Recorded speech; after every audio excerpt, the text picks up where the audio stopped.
እግዚአብሔርን እጅግ አድርገን እናመሰግናለን። ጌታ የተባረከ ይሁን። ጌታ ከኛ ጋር ነው።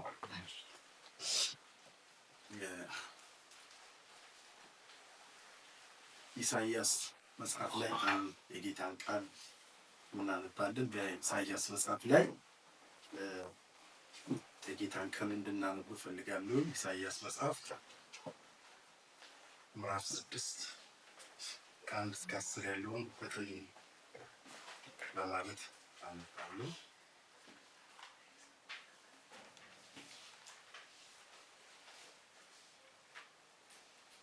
ኢሳይያስ 6 ከ1 እስከ 10 ጌታ ይመስገን። እንደዚህ ይላል። ንጉሥ ዖዝያን በሞተበት ዓመት እግዚአብሔርን በረጅምና ከፍ ባለ ዙፋኑ ላይ ተቀምጦ አየሁት። የልብሱ ዘርፍ መቅደሱን ሞልቶት ነበረ። ሱራፌልም ከእርሱ በላይ ቆመው ነበረ። ለእያንዳንዱ 6 ክንፍ ነበረው። በ2 ክንፉ ፊቱን ይሸፍን ነበር፣ በ2 ክንፉ እግሮቹን ይሸፍን ነበር፣ በ2 ክንፉ ይበርር ነበር። አንዱ ለአንዱ ቅዱስ ቅዱስ የሰራዊት ጌታ እግዚአብሔር፣ ምድር ከክብሩ ተሞልታለች እያለ ይጮህ ነበረ። የመድረኩ መሠረት ከጨዋዊው ድምፅ የተነሳ ተናወጠ፣ ቤቱንም ጢስ ሞላበት። እነሆ ከንፈሮቼ የረከሱብኝ ሰው በመሆኔ ከንፈሮቻቸው በረከሱባቸው ሕዝብ መካከል በመቀመጤ ዓይኖቼ የሰራዊትን ጌታ ንጉሡን እግዚአብሔርን ስላዩ ምን ብያለሁ? ጠፍቻለሁና ወዮልኝ አለው። ከሱራፌል አንዱ እየበረረ ወደ እኔ መጣ። በእጁም ከመሠዊያ በጉጠት የወሰደው ፍም ነበረ። አፌንም ዳሰሰበትና እነሆ ይህ ከንፈሮችህ ነክቷል፣ በደልህ ካንተ ተወገደ፣ ኃጢአትህም ተሰረየልህ አለኝ። የጌታ ድምፅ ማንን እልካለሁ? ማንስ ይሄድልናል? ሲል ሰማሁ። እኔም እነሆ እኔን ላከኝ አለው። እርሱም ሂድ፣ ይህ ሕዝብ መስማትን ትሰማላችሁ አታስተውሉም፣ ማየትንም ታያላችሁ አትመለከቱም በላቸው። በዓይናቸው እንዳያዩ በጆሮአቸውም እንዳይሰሙ በልባቸው እንዳያስተውሉ ተመልሰው እንዳይፈወሱ የዚህን ሕዝብ ልብ አደንድን፣ ጆሮአቸውንም አደንቁር፣ ዓይናቸውንም ጨፍን አለኝ እያለ ይቀጥላል መልእክቱ። በዚህ ክፍል ላይ የምንመለከተው ሐሳብ አንድ ሐሳብ እንድንመለከት ፈልጋለሁ እና ይሄ የመሠዊያው ላይ እሳትን በሚል ሐሳብ ላይ የተወሰኑ ነገሮችን እንድናይ ፈልጋለሁ። በዚህ ሐሳብ ላይ ማለት ነው። የመሠዊያው ላይ ምን እሳት፣ ባለፈው ተነጋገርን የነበረው ደግሞ የቁጥቋጦውን በሚል ነበር። የቁጥቋጦ እሳት በሚል ላይ የጌታን ሐሳብ አይተናል። ወደዛ አልመለስም። ዛሬ ደግሞ የምናየው የመሠዊያው ላይ እሳት ማለት ነው። ምክንያቱም ይሄ በመሠዊያው ላይ የነበረው እሳት በነቢዩ ኢሳይያስ ላይ ምንን አምጥቶ ስለነበረ፣ ለውጥን፣ ስር ነቀል የሆነ ለውጥን አምጥቶ ስለነበረ ማለት ነው። እንግዲህ ከዚህ በፊትም እንደተነጋገርነው ምን ጊዜም በብሉይ ኪዳንም ታሪክ ላይ የመሠዊያ ምን ስለነበረ እሳት ስለነበረ ማለት ነው።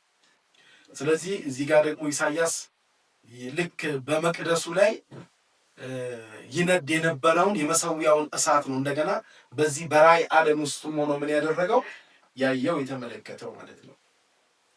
መጀመሪያ አንድ ነገር ማንሳት ግድ ይላል። ምክንያቱም መጽሐፉ ቁጥር 1 ላይ ንጉሥ ዖዝያን በሞተበት ዓመት ብሎ የሚናገረው ነገር አለ። ሁላችንም እርግጠኛ ነኝ ታሪኩን እናውቀዋለን ብዬ አስባለሁ። እና መጀመሪያ መነሳት ያለበት ነገር ምንድን ነው ለሚለው ነገር ንጉሥ ዖዝያን ለምን ሞተ ጥያቄው። ምክንያቱም እዚህ ጋር በአትኩሮት የሚያወራውና የሚናገረው ነገር ስላለ ማለት ነው። መጽሐፍ ቅዱሳችን ንጉሥ ዖዝያን ከመሞቱ በፊት የነበረው ነገርና ንጉሥ ዖዝያን ከሞተ በኋላ በኢሳይያስ ላይ የነበረው ምን ሕይወትም አገልግሎትም በጣም ከፍተኛ ምን ስለነበረው ልዩነት ስለነበረው ማለት ነው። ስለዚህ መጽሐፍ ቅዱሳችን ደግሞ እዚህ ላይ አስረግጦ የሚያወራው ጫና አድርጎ የሚያወራው ንጉሥ ዖዝያን በሞተበት ምን ዓመት ብሎ ለነቢዩ ኢሳይያስ ሌላ አዲስ የህይወት ምዕራፍ፣ አዲስ የራእይ ምዕራፍ፣ አዲስ የአገልግሎት ምዕራፍ ሲከፈትለት ነው የምናየው። እሺ ግን ዋናው ነገር ደግሞ ንጉሥ ዖዝያን ለምን ሞት የሚለው ነገር የእግዚአብሔር ቃል በተለይ በዚህ በሁለተኛ ዜና መጽሐፍ ላይ ሁለተኛ ዜና ምዕራፍ 26 ከ16 ጀምሮ እስከ 21 የሚናገረው ቃል አለ። ስለሞተበት ምክንያት የሚያወራው ነገር አለ። ሁለተኛ ዜና 26 እሱን ቶሎ ላንብብና ወደምፈልገው ሐሳብ እንሄዳለን። ሁለተኛ ዜና መጽሐፍ ምዕራፍ 26 ከ16 እስከ 21 እንዲህ ይላል። ነገር ግን በበረታ ጊዜ ለጥፋት ልቡ ምን አለ? ታበየ። ማን ነው የበረታው? ንጉሥ ዖዝያን ማለት እና ነገር ግን በበረታ ጊዜ ለጥፋት ልቡ ታበየ፣ አምላኩንም እግዚአብሔርን በደለ። ወደ መቅደስ ገብቶ በዕጣን መሠዊያው ላይ ምን አለ? አጠነ። ካህኑም አዛርያስ ከእርሱ ጋር ጽኑዓን የነበሩ 80 የእግዚአብሔር ካህናት ተከትለው ገቡ። ንጉሡንም ዖዝያንን እየተቃወሙ ዖዝያ ሆይ ዕጣን ማጠን የተቀደሱ የአሮን ልጆች የካህናት ሹመት ነው እንጂ ለእግዚአብሔር ታጥን ዘንድ ለአንተ ምን አይለው አይገባም። በድለሃልና ከመቅደሱ ውጣ፣ ከአምላክህ ከእግዚአብሔር ዘንድ ክብር አይሆንልህም አሉት። ዖዝያን ተቆጣ፣ የሚያጥንበትንም ጥና በእጁ ነበረ። ካህናቱንም በተቆጣ ጊዜ በካህናቱ ፊት በእግዚአብሔር ፊት ውስጥ በዕጣኑ መሠዊያ አጠገብ ሳለ በግንባሩ ላይ ለምጽ ምን አለ? ታየ። ታላቁንም ካህን አዛርያስ ካህናቱም ሁሉ ተመለከቱት፣ እነሆ በግንባሩ ላይ ለምጽ ነበረ። ፈጥነውም አባረሩት። እርሱም ደግሞ እግዚአብሔር ቀስፎት ነበርና ይወጣ ዘንድ ምን አለ? ቸኮለ። ንጉሥ ዖዝያን እስኪሞት ድረስ ለምጻም ነበር። ለምጻምም ሆኖ ከእግዚአብሔር ቤት ተቆርጧልና በተለየ ቤት ይቀመጥ ነበረ። ልጁም ኢዮአታም በንጉሥ ቤት ላይ ሆኖ በምድር ሕዝብ ላይ ምን ያደርግ ነበር? ይፈርድ ነበር። ስለዚህ መጽሐፍ ቅዱሳችን ደግሞ ሲያወራ የሚያወራው ነገር ምንድን ነው? ለምጻም እንደሆነ ነው ምን ያለው የሞተው ማለት ነው። አሁን እዚህ ጋር ግልጽ ነገር እያየን መሰለኝ። ምክንያቱም ንጉሥ ዖዝያን በምን ምክንያት ነው የሞተው ማለት ነው? ገብቷችኋል? አሁን ባነበብኩላችሁ ምክንያት ነው ምን ያደረገው የሞተው። እና መጀመሪያ የሚገርማችሁ ነገር የንጉሥ ዖዝያን የሞቱ ምክንያት የሆኑትን አንዳንድ ነገሮችን ስንመለከት መጽሐፍ ቅዱስ ንጉሥ ዖዝያን በበረታ ጊዜ አይደለ?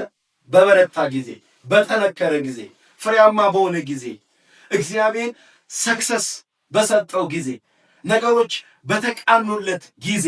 ምክንያቱም የመበርታት የስኬት የከፍታ ምንጭ ምን ጊዜ ማን ስለሆነ? እግዚአብሔር ነው። በተለይ እግዚአብሔር ሰዎችን ሲቀባ የመቀባት ምልክቱ አንድም ውጤታማ ለመሆኑ ፍሬያማ ለመሆኑ። ስለዚህ እዚህ ጋር ዖዝያን ንጉሥ ዖዝያን እግዚአብሔር አከናወነለት። ግን የሚገርማችሁ ነገር ንጉሥ ዖዝያን በበረታ በጠነከረ በሆነለት በተቃናለት ጊዜ አብዝቶ ለእግዚአብሔር ምን ማለት ሲችል አይደለ? ለእግዚአብሔር መገዛት ሲችል፣ ለእግዚአብሔር ክብር መስጠት ሲችል። ምክንያቱም ንጉሥ ዳዊት እግዚአብሔር በባረከው ልክ ምን ነበር የሚያደርገው? እኔ ማን ቤቴ ምንድን ነው እያለ እግዚአብሔርን በተዋረደ መንፈስ ያከብር ነበረ። ናቡከደነፆር አይታችሁት ከሆነ በሰገነቱ ላይ እየተመላለሰ ይሄንን በኔ ጥበብ፣ በኔ እውቀት፣ በኔ ጉልበት ለመንግስቴ ግርማ ምን ያልኩት የሰራሁት ብሎ ገና ሳይጨርስ የእግዚአብሔር ድምፅ መጣውና የተወሰደው ለ7 ዓመት የተወሰደው ጫካ ወሰደው። የሚገርም ኮርስ እንዲወስድ ዩኒቨርሲቲ ከተተው። ከሰው ገድሎት ማለት ከክብር ዓለም ተፈጥፍጦ የት ነው የገባው? ጫካ። እንደምን ሆነ ነው የሚለው?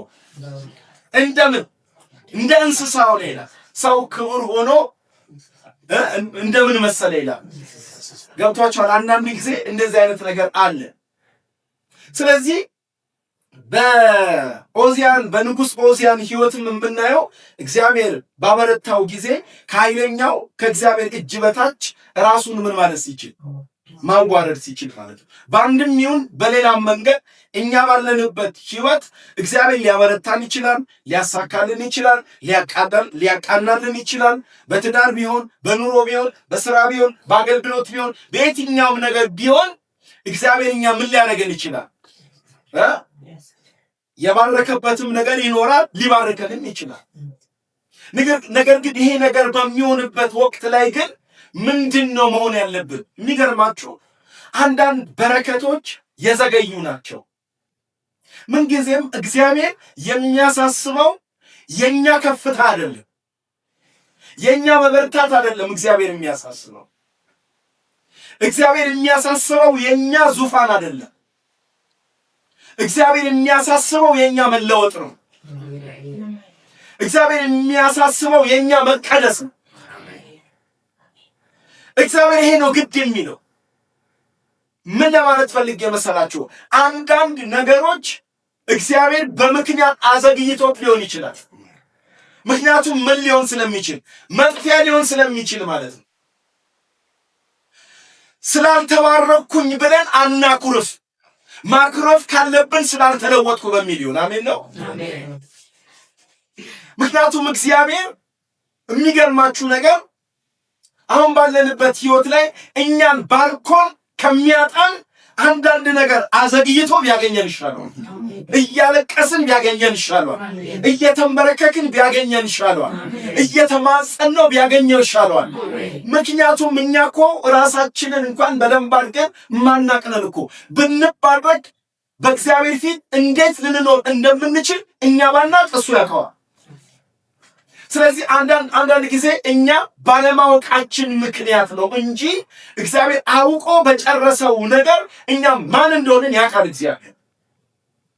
ስለዚህ አንዳንድ የምድር መልካም በረከቶች በምንፈልገው ልክ እኛ ጋር ያልመጡት ቢመጡ የምናስተዳድርበት አይምሮ ስለሌለ፣ ቢመጡ ማኔጅ የምናደርግበት ላይፍ ስለሌለ፣ አመለካከት ጫንቃ ስለሌለው እግዚአብሔር ምን ብሎታል?